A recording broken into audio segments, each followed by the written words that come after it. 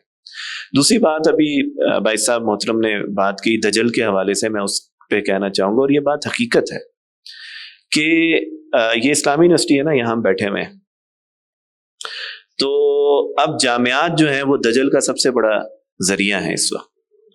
اسی اسلامی یونیورسٹی کے اندر جس مقصد کے لیے یہ قائم کی گئی ہے وہ مقصد کیا تھا کہ ہم اسلامی شریعت کی روشنی میں معیشت پر رہنمائی کریں گے, اسلامی شریعت کی روشنی میں قانون پر رہنمائی کریں گے, اور اسلامی شریعت کی روشنی میں دین کا وہ اسلوب پیش کریں گے کہ جو ہمارے روایتی دینی تعلیمی ادارے پیش نہیں کر پا رہے ہیں. لیکن اس وقت یہاں پہ کیا ہو رہا ہے؟ اس وقت یہاں پہ یہ ہو رہا ہے کہ اسلام اپنی حیثیت مجروح کر چکا ہے. یہاں پر اساتذہ کی صورت میں, انتظامیہ کی صورت میں, طلبہ کو فراہم کرنے والے ماحول کی صورت میں جو چیزیں ہو رہی ہیں اس کا کسی بھی عام یونیورسٹی کے ساتھ اگر موازنہ کیا جائے تو بالکل ایک جیسی آپ کو لگیں گی. لیکن اس کا شمار کیا ہو رہا ہوگا کہ یہ ایک اسلامی یونیورسٹی ہے. یہاں پر جو کچھ ہو رہا ہے وہ اس کا مطلب ہے کہ اسلام کو جو ہے وہ عکس پیش کر رہا ہے. اس لیے دجل نے اپنی صورتیں جو ہیں وہ بہت زیادہ تبدیل کر لی ہیں, اور قرآن کی آیات سے چیزوں کا آغاز کرنا اور اس کے بعد اس کی تشریح اپنے مطلب کے ساتھ پیش کرنا اور لوگوں کا ذہن تبدیل کر دینا, یہ ہمارا آج تعلیمی نظام کا ایک بہت بڑا ہتھ کنڈا بن گیا ہے جس نے لوگوں کو جو ہے وہ مجبور کر دیا ہے کہ وہ اسلام کے بارے میں غلط رائے قائم کریں یا اسلام کی صحیح تعلیم کو جو ہے وہ نہ سمجھ سکیں. اسی طرح مجموعی تعلیمی نظام ہمارا جو ہے جس کے اندر اب اسلام اٹ سیلف, خود اسلام پسندوں نے بھی لمیٹڈ ٹو 2 کریڈٹ آر کر دی ہے. ہم 4 سالہ تعلیم حاصل کرتے ہیں, 5 سالہ تعلیم حاصل کرتے ہیں, اس میں اسلام 2 کریڈٹ آر ہے ہمارے لیے, اور باقی 128 کریڈٹ آرز جو ہیں وہ پروفیشنل تعلیم حاصل کرنے کے لیے. یہ ساری چیزیں جو ہیں وہ خود ہمیں بتاتی ہیں کہ اسلام کی حیثیت کتنی ہے اور باقی معاشرتی چیزوں کی حیثیت کتنی ہے. اور اس کے نتیجے میں جب ہم باہر جاتے ہیں علم حاصل کر کے, یہ تعلیم مکمل کر کے فارغ التحصیل ہونے کے بعد, تو ہمیں پھر معلوم ہوتا ہے کہ شاید یہی وہ چیز ہے جو ہم نے سیکھی ہے, یہی سب کچھ اسلام تھا اور یہی ساری چیزیں. تو ہم نہ معاشرے کو اسلام سکھا رہے ہیں اور ایک لیبل لگا کر لوگوں کو معلومات ہلکی پھلکی دے کر ان کو اس دجل میں مبتلا کر دیتے ہیں کہ ہمیں جیسے کہ پورا اسلام جو ہے وہ ہر لحاظ سے جو ہے وہ سمجھ آ گیا. تو ان چیزوں کے اوپر جو ہے وہ بہتری کی امکانات بہت موجود ہیں, لیکن کن کو یہ کام کرنا ہے؟ اسلام پسندوں کے ان افراد کو کرنا ہے جو اسلام کے اطلاق کی عملی جدوجہد کر سکیں, نفاذ کی جدوجہد کر سکیں, اقامت کی جدوجہد کر سکیں. اور کیونکہ اسلام تو ہے ہی امپلیمنٹیشن کا دین, اسلام کوئی سافٹ ویئر تو ہے نہیں کہ جو ایسے ہی چلتا رہے گا, اس کو ایک ہارڈ ویئر چاہیے نا, اس کے بغیر تو وہ چلے گا نہیں. تو وہ ہارڈ ویئر کیا ہے؟ وہ امپلیمنٹیشن ہے اسلام کی. تو وہ اسی صورت میں ہو سکتی ہے کہ جب یہ سب ہمارے جو سامعین یہاں پر اس وقت بیٹھے ہوئے ہیں یہ اسلام کو اس کی روح کے ساتھ سمجھیں اور روایتی تصور اسلام سے بالا تر ہو کر اسلام کے اطلاق اور اقامت کے تصور کو صحیح سمجھیں اور اس کے مطابق پھر اقدامات کریں اور پھر اس روایتی تعلیمی نظام سے باہر نکل کر کوئی اسلام کے لیے ایک شمع جو ہے وہ روشن کر سکے. کیسر صاحب، میں زبیر بھائی ہی کی مطلب گفتگو سے ایک چیز اٹھانا چاہوں گا اس سوال کی صورت میں.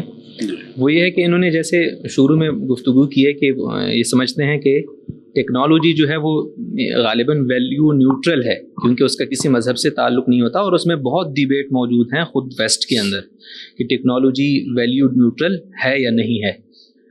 جیسے بالفرض اگر بالفرض آپ سمجھتے ہیں کہ اس میں وہ ساری بات آ جائے گی، اگر آپ سمجھتے ہیں کہ نہیں ٹیکنالوجی ویلیو نیوٹرل نہیں ہے، اس میں جدیدیت کی ویلیو موجود ہے، تو پھر آپ خود ٹیکنالوجی استعمال کرتے ہیں، پھر آپ ترتیب کیا بناتے ہیں اس کے لیے، یعنی جواب کیا دیتے ہیں لوگوں کو؟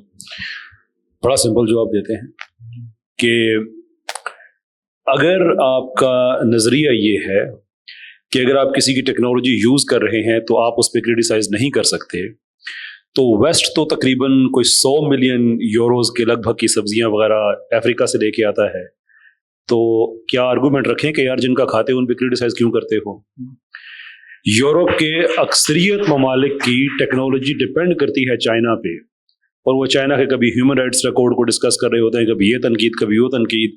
تو آپ تو سارا کچھ چائنا کا کھا رہے ہو، پھر یہ آرگومنٹ رکھیں کہ جن کا کھا رہے ہو کیوں ان پہ آپ اعتراض کرتے ہو؟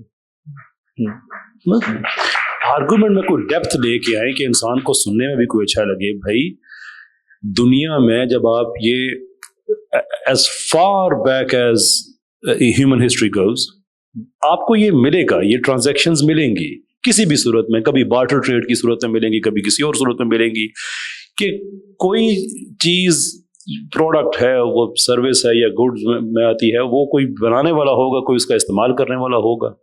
اتنی سی بات ہے. تو جب آپ اس کا پے کرتے ہیں تو آپ یہ نہیں کرتے کہ آپ نے اس کا نظریہ بھی ساتھ خرید دیا ہے. سو میں جو ٹیکنالوجی یوز کرتا ہوں، میں نے اس کیمرے کی پیمنٹ کی ہے، اس مائکرو فون کی پیمنٹ کی ہے. میں پاکستان کا کوئی دیسی لبرل نہیں ہوں کہ ان چیزوں کو، یا میری یہ جو ہے کوئی آپ کہہ سکتے ہیں کہ دیسی لبرل کی کوئی یہ سوچ نہیں ہے جو مجھے خیرات کے طور پہ ویسٹ میں ملی ہوئی ہو کہ اپنی اوریجنل نہ ہو. نہیں، یہ گڈز ہیں، I pay for them. تو چلے لبرلز کا تو اعتراض، پاکستان کے جو لبرلز ہیں ان کا تو خیر نہیں بنتا، ان کو تو میں پیار سے پتوں کی لبرل اس لیے کہتا ہوں کہ جب وہ کہتے ہیں کہ ہمارا جان لاک، میں کہتا ہوں شٹ دی ہیل اپ، تمہارا جان لاک. کسی کے دادے کا نام کریم خان، کسی کی دادی کا نام مصباح بی بی، کسی کا کیا، اور ہمارا خیر چلے احساس کمتری میں اگر وہ اس حد تک آ ہی جاتے ہیں تو ہم کہتے ہیں چلو تمہارا اعتراض پھر کچھ حد تک اپنا حد تک بن جاتا ہے. یہ جو پاکستان کا سوشلسٹ ہے یہ ایسی باتیں کیوں کرتا ہے؟ کیونکہ جتنی ٹیکنالوجی اگر آپ کے نزدیک استعمال کرنا غلط ہے تو یہ اسی کیپٹلسٹ معاشرے کے جس کے خلاف آپ نے سوشلزم کھڑا کیا ہوا ہے. آپ اعتراض کیسے کر سکتے ہیں؟ آپ بتائیں آپ نے کیا بنایا ہے؟ پھر وہ کہتے ہیں چائنا، وہ کہتے ہیں یہی چائنا تو ویسٹ بھی یوز کر رہا ہے، تو اعتراض آپ کا کہاں گیا؟ یہ لغو بات ہے. ہاں یہ ضرور ہے کہ ہمیں یہ حد یہ ذہن میں رکھنا چاہیے کہ جب ہم یہ کہتے ہیں کہ ویسٹ سے ہمیں کسی چیز پہ اعتراض ہے تو ہمیں ویسٹ کی فورن پالیسی پہ اعتراض ہے، وہاں کے لوگوں سے کوئی اختلاف نہیں ہے.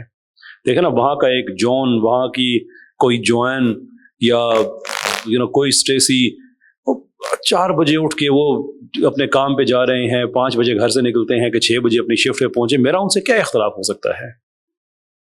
وہ آنیسٹ ہارڈ ورکنگ لوگ ہیں. کوئی ٹیکسی ڈرائیور ہے، کوئی فیکٹری میں کام کرتا ہے، کوئی آفس میں جاب کرتا ہے، کوئی teacher. What kind of problem can we have with them? مسئلہ ان کی فورن پالیسی کا ہے کہ جو اتنی زیادہ فار ریچنگ ہے کہ وہ دوسرے ممالک کو آزادی کے ساتھ فیصلے نہیں کرنے دیتے. یہ ہے پرابلم. تو اس کے اندر ہم اگر ان کی ٹیکنالوجی یوز کرتے ہیں، اور یہ بھی ہمیں یاد رکھنا چاہیے کہ ہم ان کی سائنس اور ٹیکنالوجی کے بالکل خلاف نہیں ہیں. یہ ہسٹری کے ساتھ بڑی کنسسٹنٹ بات ہے. ہمارا دیسی لبرل آپ پہ یہ اعتراض تو کر دے گا لیکن آپ کو یہ نہیں بتائے گا، کیونکہ اسے خود نہیں پتا اس لیے نہیں بتائے گا، کہ آکسفورڈ یونیورسٹی میں اوریجنلی اپنی زبان کو ریکلیم کرنے کے لیے انہوں نے وہ یونیورسٹی بنائی تھی نارمنڈیز کے سے جو ان کا اختلاف تھا کہ آپ نے قبضہ کر کے یہاں پہ فرینچ نافذ کر دی ہے. اگرچہ اوریجنلی وہ زبان کو ریکلیم کرنے کے لیے وہ یونیورسٹی بنی تھی، لیکن جب انہوں نے باقی ڈسپلنز میں ایکسپینڈ کرنا شروع کیا اور سائنس اور میتھس اور ان چیزوں میں, تو یہ وہاں پہ شرط تھی کہ جو ٹیچر ہوگا وہ عربی زبان کا ماہر ہوگا, کیونکہ اس زمانے, ایسا نہیں کہ عربی سے ان کو کوئی روحانی محبت تھی, اس لیے کہ اس زمانے کا جتنا بھی علم تھا وہ عربی زبان کے اندر تھا. سائنسی ٹیکنالوجی, اپنا جو سائنسی جدت جتنی تھی اس زمانے کے حساب سے, جو ریاضی تھی, جو الگوریتھم, جو کچھ بھی تھا وہ عربی میں تھا. تو میں کہتا ہوں آج اگر وہ انگلش میں ہو گیا ہے, by all means learn English, learn Mandarin. اگر چائنا زیادہ رائز پہ جا رہا ہے, آپ ان کی زبان سیکھیں, زبان تو ایک علم ہے, تو وہ تو بیسیکلی ہماری کھوئی ہوئی میراث ہے, حکمت, جہاں سے آپ سیکھ لیں, علم آپ سیکھیں, اس میں کوئی مسئلے والی بات نہیں ہے. But that is not to say کہ آپ نے ان کا نظریہ بھی لے لیا ہے. آخری بات, لبرلزم تو obviously ڈکلائن پہ جا رہا ہے, تو وہ ساری دنیا میں جب ڈکلائن پہ جائے گا تو پاکستان میں بھی جائے گا. ویسٹ کے اندر تو بحث ہے کہ یہ 40 سے 60 سال کی گیپ رہ گئی ہے لبرل ہیجمنی کی, اس کے بعد تو ایک نیا آرڈر ہے, اس نے آنا ہے, کیونکہ دنیا کے آرڈرز ہمیشہ تبدیل ہوتے ہیں ہر کچھ عرصے کے بعد. تو نئے آرڈر میں اگر مثال کے طور پہ چائنا کا رائز ہو جاتا ہے تو پھر ہمارا دیسی لبرل کیا کرے گا؟ پھر یہ تانے دے گا کہ تم تو چائنا کی چیزیں ساری استعمال کرتے ہو. نہیں بھائی, آج آپ چائنا کے خلاف ہیں, یو آر ٹوڈے, اس لیے کہ آپ کو امریکہ اجازت نہیں دیتا ہے, تو اس لیے یہ کوئی آرگومنٹ میں کوئی جان نہیں ہے. آخری چیز کہ وہاں پہ جانے کے لیے لوگ مرے کیوں جاتے ہیں؟ دیکھیں, ہجرت انسان کی تاریخ جتنی پرانی ہے اتنی ہی پرانی ہے. لوگ اپنی جان بچانے کے لیے جاتے ہیں. سوال یہ ہے کہ لوگ جان بچانے کے لیے کیوں جاتے ہیں؟ جب آپ وہاں سے بیٹھ کے فیصلہ کریں کہ پاکستان جو ہماری بینکنگ ہے, فیڈرل ریزرو بینکنگ کے اصول پہ, معافی چاہتا ہوں, فریکشنل ریزرو پہ معافی چاہتا ہوں, آپ اس کو فل ریزرو پہ آپ کو اجازت نہیں ہے, جو کہ سنگل نوٹیفیکیشن سے جا سکتی ہے, اور اگر وہ چلی جاتی ہے تو پاکستان میں مہنگائی بھی ختم ہوتی ہے, 60% قرضہ ختم ہوتا ہے, 90% سود ختم ہوتا ہے, لیکن اجازت نہیں ہے. جب آپ یہ اجازت نہ دیں جس کی وجہ سے پاکستان کا ایک عام شہری پس رہا ہو, آپ ایران سے تیل لینے کی ہمیں اجازت نہ دیں, جیسے پاکستان کی پوری اکانومی, ہر چیز جو چلتی ہے وہ مہنگی ہوتی ہے, اور اس کا رزلٹ یہ ہوتا ہے کہ جتنی بھی ییلڈ ہے, جو آؤٹ پٹ ہے وہ سارا مہنگا ہوتا ہے, تو لوگ کہاں جائیں گے؟ آپ نہ انٹرفیئر کریں مسلمانوں کے ملکوں میں, there is no problem. کس کو جی چاہتا ہے اپنے ماں باپ کے قبریں چھوڑ کے جانے کو؟ کس کا جی چاہتا ہے کہ وہ اپنی ماں کو 10-10 سال انسان نہیں دیکھ سکتا؟ ہاں, اس کے علاوہ ایک ہجرت والی بات ہے, وہ آخر میں ہے کہ چلے ہماری تو مجبوریاں ہیں, ہم تو چلے جاتے ہیں, یہ ویسٹ والے دبئی میں کیوں آ جاتے ہیں؟ Think about that. انسان کی نیچر ہے وہ جاتا ہے آگے پیچھے, اور جو دبئی میں جاتے ہیں, میں 23 سال رہا ہوں ویسٹ میں, وہ دبئی کو ایک اپ گریڈ سمجھتے ہیں, اچھی گاڑیاں, اچھے گھر, ٹیکس بہت کم ہے, زندگی بڑی آسان ہے. وہ ویسٹ میں تو مارے گئے, کوئی نیدرلینڈز میں دیکھیں 33% ٹیکس, UK میں دیکھیں 23 سے 25% سارے نیشنل انشورنس وغیرہ کو ملا کے, تو لوگ وہاں سے تنگ ہیں. تو اب بندہ کیا کہے کہ آپ لوگ کیوں مرے جا رہے ہیں ایک اسلامی ملک میں آنے کے لیے؟ سینٹرل ویسٹ کتنے اور ایسے ملک ہیں جہاں پہ یہ جاتے ہیں. So it is not an argument لے کے آئیں تو ایسا لے کے آئیں جس کے اندر ڈیپتھ ہو, ادروائز یہ ہوگا کہ آپ کے ایک فضول سوال پہ ہم 3 لوگوں کا اتنا وقت ضائع ہوا ہے. Thank you sir. اچھا, اس میں میں ایک اور سوال پہ بھی مختصر آپ کے کمنٹس چاہوں گا, جو بالکل عام لوگوں کے لیے ہوتے ہیں, کہ جیسے مطلب یہ تاثر عام ہے کہ لبرل لوگ جو ہیں وہ, آپ کی انٹریکشن رہتی ہیں ان لوگوں سے تو آپ بہتر جواب دے سکتے ہیں, کہ لبرل لوگ جو ہیں یہ بہت سمجھدار ہوتے ہیں, بہت پڑھے لکھے ہوتے ہیں, بہت عقل مند ہوتے ہیں, تو کیا یا بہت وسیع الظرف ہوتے ہیں. وسیع الظرف تو خیر ہم نے دیکھ لیا ہے مطلب اسی پروگرام کے سلسلے میں. تو یہ آپ اپنا وہ جو فرسٹ ہینڈ آپ کا ایکسپیرینس ہے آپ شیئر کریں لوگوں کے ساتھ, یہ کیسے ہوتے ہیں؟ میں راجپوت ہوں, تو ہم راجپوتوں کے نا ایک ان سائڈ آپس میں ہمارا ایک طریقہ کار ہے کہ ہم یہ دیکھتے ہیں کہ کون ایسا ہے جو خود کو راجا کہتا ہے لیکن راجا ہے نہیں. تو ہم آئیڈینٹیفائی اس طرح سے کرتے ہیں کہ جو لوگ ایک دوسرے کو بہت زیادہ راجا صاحب کرتے ہیں نا, ہمیں آئیڈیا ہو جاتا ہے کہ یہ اوریجنل راجپوت نہیں ہے, یہ بس ایک دوسرے کو راجپوتی کی کرسی پہ بٹھا رہے ہیں. یہ لبرلس ہیں جو ڈبیٹس میں نہیں آتے, یا سیکولرز جتنے بھی ہیں جو کہ کسی بھی ایسے ماحول میں نہیں جاتے جہاں پہ ان کے نظریات کو چیلنج کیا جا سکے, وہ اپنی مرضی کے پروگرامز میں, اپنی مرضی کی پوڈ کاسٹ میں بیٹھ کے ایک دوسرے کو راجا صاحب کہتے رہتے ہیں. ارے یہ آپ کی عقل کا معیار ہے, دے شور انجوائے دیٹ, لیکن نہ ان میں ظرف ہے, نہ ان میں ٹالرنس ہے, نہ ان کے اندر ایکسیپٹیبلٹی ہے. اور یہ جو ہمارے دیسی لوگ ہیں ان کی میں مجبوری بھی سمجھتا ہوں, اس لیے کہ ان لوگوں نے لبرلزم کو ایکچولی پڑھا نہیں ہے. They haven't. میں پاکستان میں یہ میرا سوال بھی اب پرانا ہو گیا ہے, میں خود اس سے بور ہو گیا ہوں.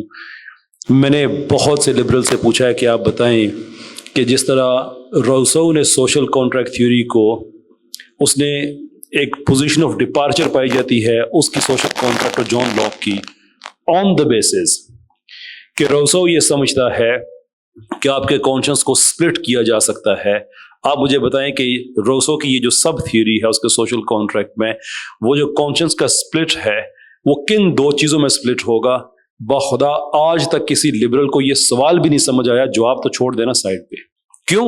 اس لیے کہ جو اسکول بوائز جو کہ سوشل میڈیا پہ ادھر ادھر سے چیزیں دیکھ لیتے ہیں ان کی ذہنی حالت یہ ہے کہ پاکستان میں آپ کو ایسی خواتین فیمنسٹ خواتین ملیں گی جنہوں نے ساتھ لکھا ہوتا ہے ریڈیکل فیمنسٹ اور ساتھ ہی وہ ٹرانسجینڈرز کو سپورٹ کر رہی ہوتی ہیں. جس آدمی کو ریڈیکل فیمنزم کی الف بیت کا بھی پتا ہے ان کو پتا ہے کہ ٹرانسجینڈرز میں اور ان میں وہی ویر ہے وہی جھگڑا ہے جو اینٹ اور کتے کا ہے اور دونوں ہی اینٹ ہونا کلیم کر رہے ہوتے ہیں. اتنی زیادہ ان میں مخالفت ہے. لیکن یہ کیا کر رہے ہیں؟ گوگل پہ جا کے دیکھا ایسا کول word I'm gonna be radical feminist and next thing I'm gonna speak for transgender. مطلب یہ صرف لیبلز چنتے ہیں اپنے پہ لگا لیتے ہیں. نہ کوئی علمی ڈیپتھ ہے نہ ان کے اندر کوئی ایسا بڑا ویژن ہے. میں ہمیشہ ایک وہی کہتا ہوں کہ یہ صرف تاش کے پتوں کا ایک محل بنا ہوا ہے. all you have to do is اپنے سوال کو صرف ایسے کر کے مار دیں, تماشا دیکھیں پھر کیا ہوتا ہے. Right from top to the bottom سارے کے سارے ایک طرف they have nothing to offer. میرا اگلا سوال باسی صاحب آپ سے ہے کہ مطلب جیسے ابھی ہم ان تاثرات کی بات کر رہے ہیں جو عموماً عام لوگوں کے, جیسے کیسر صاحب نے بھی کہا کہ مطلب کوئی ڈیپتھ نہیں ہے اس میں, تو وہ ایک لحاظ سے بات بالکل صحیح ہے کہ جو, لیکن وہ ہمیں پنچ کرتی ہیں یہ ساری چیزیں کہ مطلب آپ کو کمنٹس میں کسی نے کہہ دیا کہ یار بتاؤ 2-3 دکھا دو پڑھے لکھے لوگ, لبرل دیکھیں کتنے پڑھے لکھے لوگ ہوتے ہیں, مطلب اس طرح. تو وہ اس لیے میں ان کے سامنے وہ ساری چیزیں پیش کر رہا ہوں. یہ بھی ایک جیسے لبرلز کہتے ہیں یا ان کی طرف سے آتا ہے اور ہمارے لوگ اس سے پریشان ہوتے ہیں کہ شاید ٹھیک ہوگی یہ بات کہ لبرل معاشرے جو ہوتے ہیں وہ آزاد معاشرے ہوتے ہیں, وہاں جبر نہیں ہوتا, جبکہ مذہبی معاشروں میں وہ جبر کے معاشرے ہوتے ہیں. اور وہ مثال کے طور پر دیکھتے ہیں کہ دیکھو تم افغانستان میں کیا کر رہے ہو, فلان جگہ کیا کر رہے ہو, اس طرح کے سوالات ان کے ہوتے ہیں کہ لبرل معاشرہ جو ہے وہ آزاد معاشرہ ہوتا ہے اور آزادی ظاہر ہے خیر ہے, وہ خیر لبرل میں ہے. میرا سوال یہ ہے کہ کیا پہلا سوال کا ایک ٹکڑا یہ ہے کہ واقعی لبرل معاشرے آزاد معاشرے ہوتے ہیں, اور دوسرا یہ ہے کہ کیا واقعی آزادی کوئی بہت بڑی خیر ہے کہ جس کو مطلب ہر حال میں حاصل, اور وہ آزادی ہے لبرل آزادی, کیا وہ واقعی ہماری نظر میں خیر ہے یا؟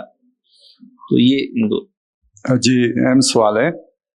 دیکھیں کچھ بات کو ہمیں بھی تسلیم کرنی پڑے گی کہ جو اس وقت ہمارا معروف مذہبی طرز عمل ہے تو اس میں ہم کسی دوسرے کی بات سننے کے لیے تیار نہیں ہوتے, اور خاص طور پہ جو فرقہ وارانہ قسم کی جو ہماری ایک ذہن بن جاتے ہیں تو ہر شخص یعنی ہر وہ گروہ اپنے اپنے بسم اللہ کے گنبد میں بند ہوتے ہیں اور اس کے باہر وہ دیکھنا اسے گوارا نہیں ہوتا. اس طرح کے لوگوں کے مشاہدے کی بنیاد پر اگر کوئی یہ دعویٰ کرے کہ مذہبی ذہن تنگ نظر ہوتے ہیں تو وہ غلط بات نہیں ہوگی. ہاں, ایک ایسا مسلمان جو قرآن و سنت کا پیروکار ہو اس کے بارے میں اس طرح کا تصور بالکل غلط بات ہوگی.